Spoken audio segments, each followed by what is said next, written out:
Ang next na pag-uusapan natin ngayon is all about passive interface. Ano ba itong passive interface na to? Importanteng malaman natin to kasi pagka nag-configure tayo, may mga certain interface tayo na ginagawa nating passive. Okay? Pero ano ba yung passive interface niyan? Actually, pag sinabi nating passive interface, yan yung interface ng isang router, no, ng isang router na hindi sumasali, no? Tagalog na Tagalog, no? Doon sa dynamic routing protocol updates, doon sa dynamic routing protocol updates. Ano ibig sabihin yan? Ano ibig sabihin yan? Sabi natin, pag sinabi natin passive interface, yan ay isang interface ng isang router na hindi sumasali doon sa dynamic routing protocol updates. No? Dynamic routing protocol updates. Tandaan niyo yan, ha? Yan yung interface na hindi sumasali sa dynamic routing protocol updates. Ano ibig sabihin yan? Meaning, yung pagsisend, no, pagsisend and receive,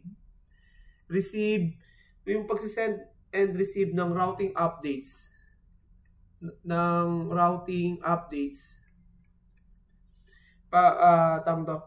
naghahanap akong meaning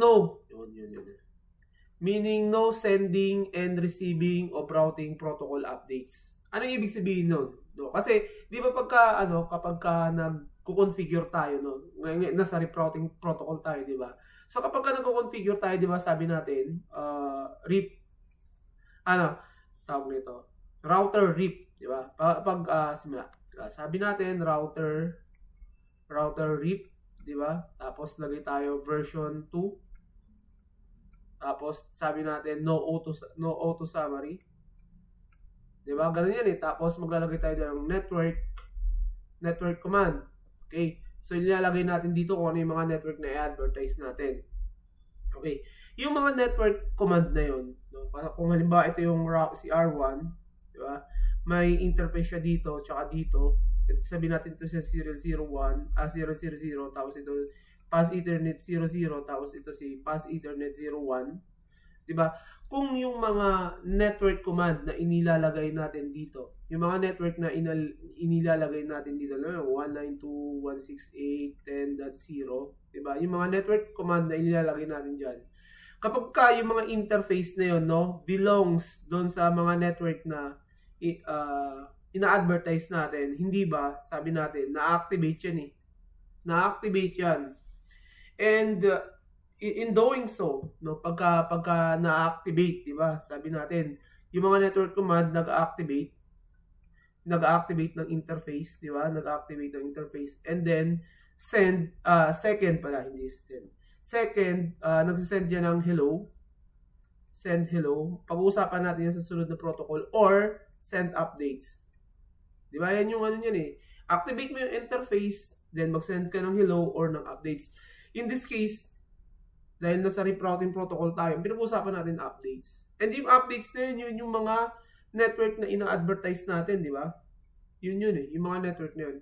And by default, kapag yung mga interface na yan is actively participating doon sa, kasama sila doon sa network addresses na ina-advertise ng mga routers natin. Itong mga network, itong mga interface na to, nagsisend yan ng mga updates. Di ba? Nagsisend to ng mga routing updates dito sa mga interface na yan. Di ba? So ngayon, ang sabi dito, ito yung mga interface ng isang router na hindi sumasali dun sa dynamic routing protocol updates. So meaning yung sending and receiving of routing updates is prohibited. Ibig sabihin, hindi ina-allow. No? Pero, tandaan natin, pero yung mga network wherein itong interface na to belong, and then nakasama doon sa network advertisement, ina-advertise pa rin yan. No? So, ano ba yung sense? No? So, ano ba yung sense bakit ginagawa nating passive interface yung mga interface na yun? Kasi, alam naman natin na yung routing updates, no, routing update, yung mga routing update na yan, sinesend dyan sa mga katabing routers, di ba? Sa mga katabing routers, meaning R1, R2, di ba? R3. Dapat itong mga interface na lang to ang hindi passive. Meaning, tawag nito, itong mga interface na lang to dapat ang nagsisend ng updates. Kasi yung mga routing updates, of course, yan yung mga updates about do sa mga network na, alimbawa, directly connected kay R1, na remote kay R2, na remote kay R3, di ba? So dito pinapadala sa interface na yan. Dito sa mga interface na to. Pero yung mga directly connected networks, let's say for example, Pass Ethernet 01 yun, di ba? 01, tapos ito Pass Ethernet 0 is the 0. Wala naman ang routers dito, ang nandito switches, tapos mga end devices na. Di ba? Mga switches, and mga end devices na dyan. So, there's no need, no? Hindi na kailangan natin mag-send ng routing updates dito kasi wala namang magpo-process yan eh. No? Wala namang magpo-process yan na routers para tignan yung mga updates na yun at ilagay sa kanilang routing table. Kasi in actuality, R1 and R2 lang naman ang nag-exchange ng routing information dyan. Si R1 tsaka si R2, R2 to R3 and R3 to R2. Yan lang naman yung mga routers na nag-exchange ng yung routing information.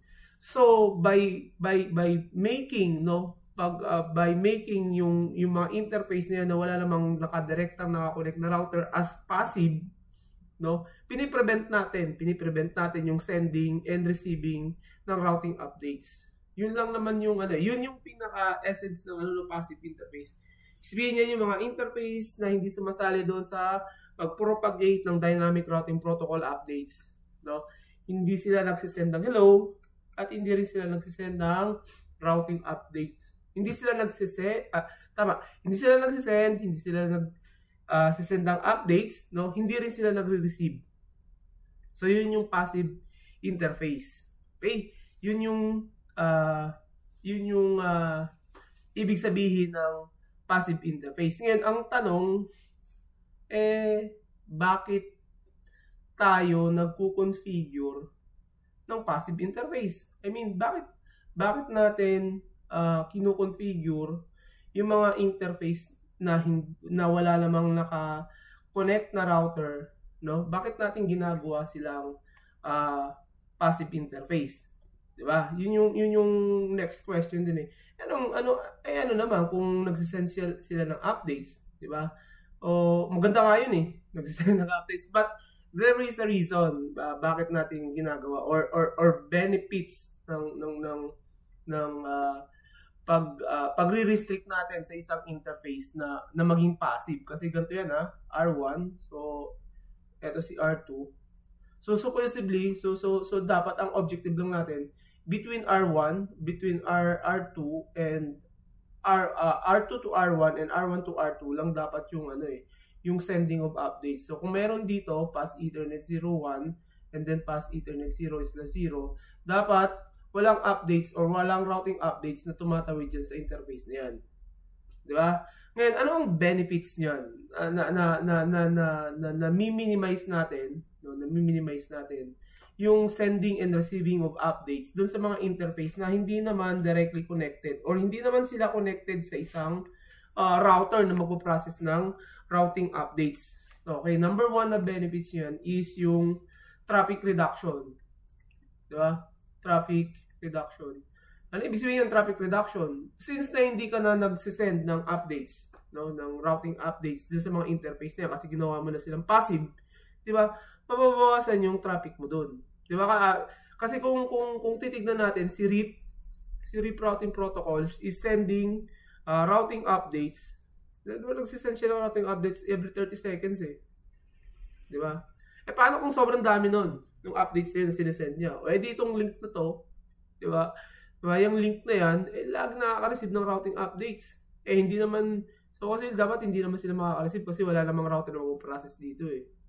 Diba? So, nare-reduce yung traffic na dumadaan dyan sa link na yan.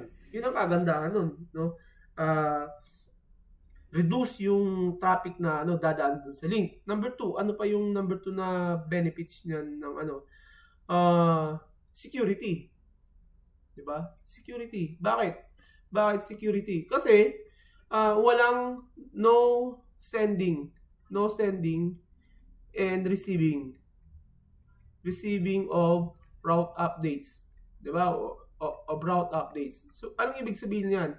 Kapag hindi ka nagse-send and hindi ka nagre-receive, anong kinalaman yan sa security? 'Di ba? Baka kasi itong link na to, 'di ba? Merong isang loko-loko dito, 'di ba? Isang user na medyo hacker, 'di ba? Kung hinahayaan natin na itong interface nito ay nag-send and nag-receive ng updates, routing updates, pwede niyang i-manipulate yung mga routing updates na yun eh. In such a way na magbibigay siya ng ibang updates about do sa route na yon, 'di ba? Na pwede nang kontrolin or i-destabilize, i-destabilize yung routing protocol ni R1 and then routing protocol ni R2 by sending fake updates. 'Di ba? Kasi nakakakuha siya ng updates eh. So secured yung network mo, no? Alam mo na sa network mo walang magse-send ng fake na route updates. Kasi yung mga interface na hindi naman nakatutok o nakatapat sa isang router hindi nagse-send at hindi rin nagre-receive ng updates. Okay, number 3, ano pa yung benefits nung pagiging passive ng isang interface? Of course, with regards to resources, no? Resources. Ano yan? Ano ibig sabihin yan? Siyempre, pagka ganyan, resources, mako-conserve mo, no? Conserve. Yan. Tama ba? Conserve. Oo, tama. Conserve. Wala akong kausapin, no? Kaya lang. So, conserve yung mga resources. Bakit? Kasi kapag nagre-receive ka o nagsisend or receive nagsisend or receive ka ng updates, of course, ipaprocess mo yun. Diba? Ipaprocess yun ng CPU ng mga routers natin eh. Diba? So, kung yung mga interface na yun hindi nakasama sa pagsisend or passive sila, so yung router natin nakakatipid ng resources. No, yung CPU nila nakatutok na lang dito kasi ito lang naman yung interface na may itong interface na to na sabihin natin ito si serial 01. No, itong interface na lang to nagpo-process ng mga routing updates. So itong interface na to hindi na, ito rin hindi na. So yung mas magiging magaan yung processor o yung mga CPU processes ni R1 medyo light. No, medyo light kasi nababawasan siya ng workload eh.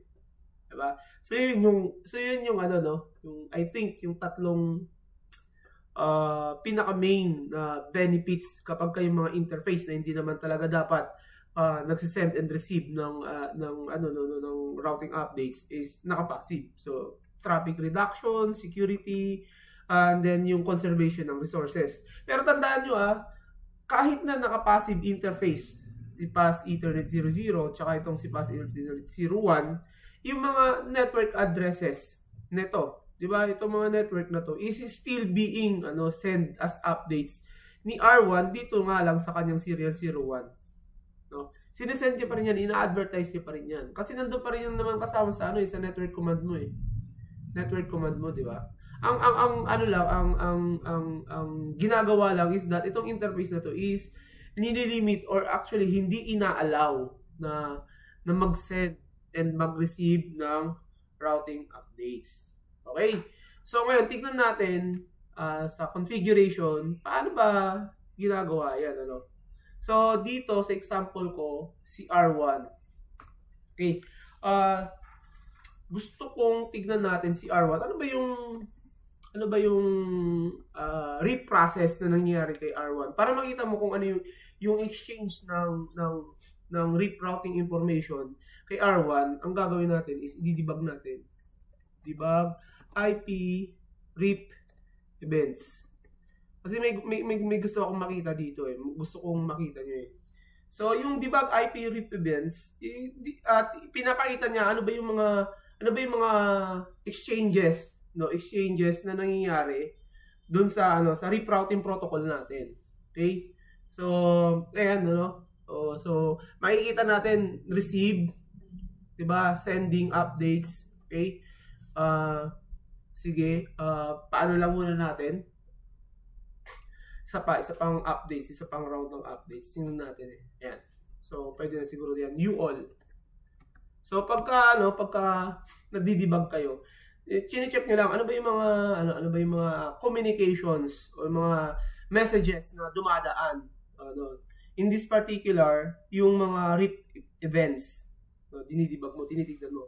Tignan mo dito sabi dito, receive updates from from 10.10.10.2. Ito yun kay R2 on serial 00/1. So ito yun. Ibig sabihin sabi dito, nakaka-receive daw siya ng updates galing sa 10.10.10.2 sa kanyang interface na serial 01. At ano yung mga updates na yun? Ito yun. Okay? Yan yung mga updates. Then eto, kung titignan mo, sabi naman dito sa pangalawa, sending updates. Sending updates to 224.0.0.9 via Pass Ethernet 0/0. Ito yun.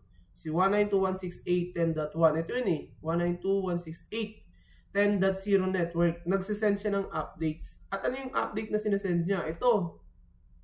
Diba? Ito yung update na sinesend niya. Yan yung update na sinesend niya dito sa interface na to. Diba? So, anong dapat gawin natin? Kailangan gawin natin itong passive kasi wala namang routers dito Actually, walang magpo-process na ito. So, sayang lang to sa resources. Sayang lang yan sa resources. Yan. So, paano natin gagawin siyang passive? Pero, teka lang.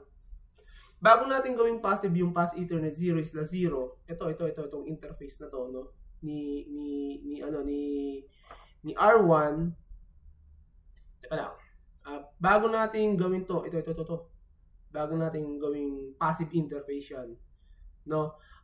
Tignan muna natin yung yung output. Saan ba makikita yung passive interface na yan? So, sa show IP protocols, may makikita kayo dito, ito, passive interface. Yan Sa passive interface, wala pang nakalagay. Walang nakalagay na interface na passive. So, meaning to say, itong si Pass Ethernet 0/0 is not a passive interface. So, nagsisend and nagre-receive siya ng nagsisend and nagre-receive siya ng rerouting updates. Okay? Ko lang, show IP protocols. Ayan. Okay? So, ngayon, gagawin natin siyang passive. Gagawin natin passive interface. Itong Pass Ethernet 0/0. So, paano ba ginagawang passive yung interface na yan? Ganito lang So, configure, terminal tayo. Tapos, papasukin natin yung router RIP, yung RIP routing protocol, di ba? Tapos ngayon ang gagawin natin, ang command lang dyan, passive, tapos yung interface, ano ba yung interface? Pass Ethernet 0/0. Yan. Right after na gawin natin yan, pag nag-debug IP packet tayo dito, IP RIP events, yung Pass Ethernet na yung kanina na nakikita natin na yung dito, to 192.168, diba nagsisend siya din ng update. Hindi na natin makikita yan. Actually, hindi na yan mag-send ng updates. Antay-antayin lang natin so, tignan natin, ano na lang ba, o anong interface na lang ba ni R1 ang nagsisend ng updates. Kasi sabi natin, itong interface na to, si Pass Ethernet 0/0, dapat hindi na siya nagsisend, hindi na rin siya receive ng routing updates. Kasi ginawa na natin siyang passive. Diba? Ginawa natin siyang passive. Isang round pa. Gusto ko munang makita natin ito. Actually, yan lang yan isang result pa ng updates. Okay? Wala na talaga. Yan. So, tingnan natin kung anong nangyari. You all. Undebug all. Ibig sabihin lang yan. So, pag tumingin tayo dito, diba, dati, yung nandito sa taas, ayan, sabi dito, sending sending version 2 updates to 224009 via pass Ethernet 00 192.168.10.1. Ito yun eh. Yung interface na yun. Yan yung IP address yun eh. Diba? Sana alam nyo to, ano, yung 224009, yan yung multicast address na ginagamit ng mga RIP routers natin na nakakonfigure ng RIP version 2, ha. Sana alam nyo na, yan yung multicast address, dyan sila nagsisend ng update ng mga kanilang routing table. So, pag tinignan mo, ito yun, di ba, nagsisend siya, no? Pero dito, after natin na ma-configure siya, na maging passive interface yung pass Ethernet 01, na maging passive interface yung pass Ethernet 01, pansinin nyo, no? Ito na lang yung IP address na pinapadala niya ng update. Yan, no? Yan na lang. Diba? 4 na 10.10.10.1. Sa interface, exit interface, ito yung, yung exit interface niya, diba? Via serial 001. Tapos ito yung IP address ng interface na yun. 10.10.10.1. Ibig sabihin, yung updates ni R1, diba? Diba? Yung updates ni R1, sinesend niya na lang dito directly kay R2. Then, wala na siyang sinesend dito kasi itong pass Ethernet 0/0 na yan is ginawa na natin passive. Ngayon, ang tanong, paano natin ma-check kung totoo nga yun? So, punta tayo dun sa show IP protocols natin, di ba? Yun yung natin eh. Tingin na natin. Pag tumingin tayo dito sa show IP protocols, kanina, itong passive interface na to, walang nakakalagay dyan eh. Pero ngayon, tignan nyo, meron na. Passive interface, pass Ethernet 0/0. So, tama yung configuration natin. Ginawa natin passive. Okay? Ginawa na natin siyang passive. So, yan na yung, I think, pinakahuling discussion ko about RIP routing protocol. Kasi after nito, gagawa ako ng laboratory for you to practice kung ano yung napag-usapan natin. Kung ano yung mga napag-usapan natin doon sa mga previous lessons na diniscuss ko, no. Then yun yung gagamitin nyo as tool. I mean, kung may naintindihan kayo doon sa mga topics na pinag-discuss ko dito. And then balikan ko lang, hindi ko kasi nagawa na ng video tutorial yung last doon sa mga diniscuss ko sa inyo before. So, dito sa show IP protocols, dito nyo makikita yung mga diniscuss ko before eh. Diba? Ito, sabi ko, ito yung nagrarun ng RIP routing protocol. Tapos ito, makikita nyo, sending updates every 30 seconds. Ano to? Ito yung update timer. Diba? Yan yung update timer eh. Insert ko na lang to ha. Kasi hindi ko to na-discuss eh. Update timer to. Ito, ibig sabihin, next due in 22 seconds. Ibig sabihin, 22 seconds. So, mag-next update siya after 22 seconds. Ganun lang yun. So, napapansin nyo, ito, invalid timer. Diba? Itong invalid after 180 seconds, ito yung invalid timer natin. Invalid timer. Diba? Na-discuss ko na sa inyo yung invalid timer. Tapos, yung sumunod dito, ito, hold down timer 180 seconds. Ay mo, hold down timer, 180 seconds. Na-discuss ko na yan. Ito yung flash timer, 240 seconds. Itong dalawa na to, outgoing filter interface. Tsaka ito, huwag na muna natin pag-usapan yan. Ito, na-discuss ko na yan. Interface. Ito yung mga interface na active yung isa lang pala yan sorry. Itong interface na to, listo ng mga interface na active in receiving and sending RIP update. No? Yun nagde-join doon sa RIP routing protocol, no? Pero tandaan natin, no? Kasi kaya bakit hindi natin nakikita diyan yung pass Ethernet 00 kasama yan doon sa network natin, di ba? Ginawa kasi natin passive kaya nandito siya sa passive interface. So routing for networks, yung mga network addresses na nira-route, ina-advertise yan, hindi nira-route, ina-advertise. Pansinin nyo sabi ko yung RIP routing protocols is sinasama rin nila into class pool. No, yung mga subnetted networks. Ito subnetted yun 10.10.10.0/30. Ang class ng isang 10, no, is class A yan. Diba? Sana alam niyo yun, ha? Yung subnetting natin, ha? Tapos, ito na yung passive interface. Ito yung gateway or yung routing information sources. Saan siya kumukuha ng routing information? Dito sa 10.10.10.2. Ito yun. Diba? Ito yung nagsisend sa kanya ng routing information. Okay? Administrative distance, 120. Last update, 5 seconds ago. No? Default, ito yun, no? Default, 120. Maximum path, hindi ko na-discuss to. No? Pero sige, yan yung yan yung hindi, sige, bibigyan ko lang isang magandang discussion yan, yung maximum path na yan. Yun. I think na-cover ko naman na lahat. Magbibigay na lang ako ng isa pang discussion siguro about this, yung maximum path na yan. Kasi gusto kong makita nyo yung load balancing na ito eh. Oo nga pala. Sige.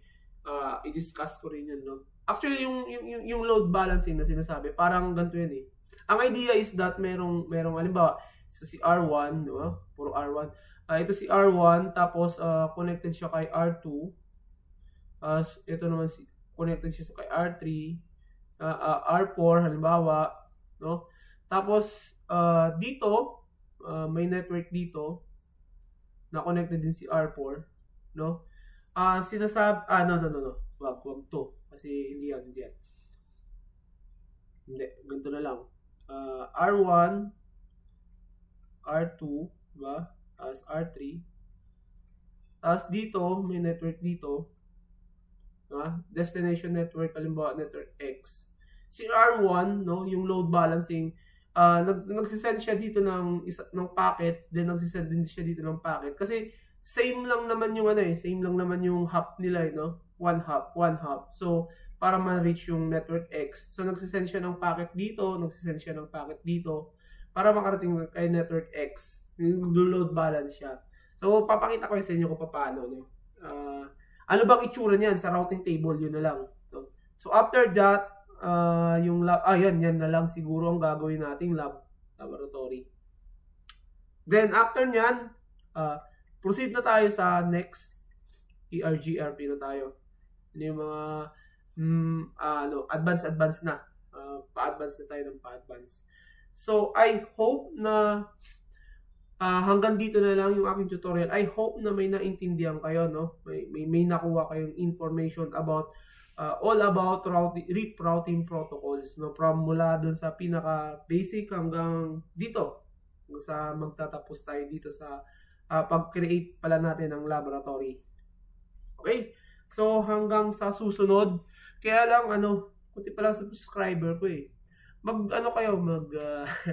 Mag-like, mag-subscribe, tsaka mag-share kayo ng video ko para dumami-dami naman. Okay? So hanggang dito na lang. Till next tutorial.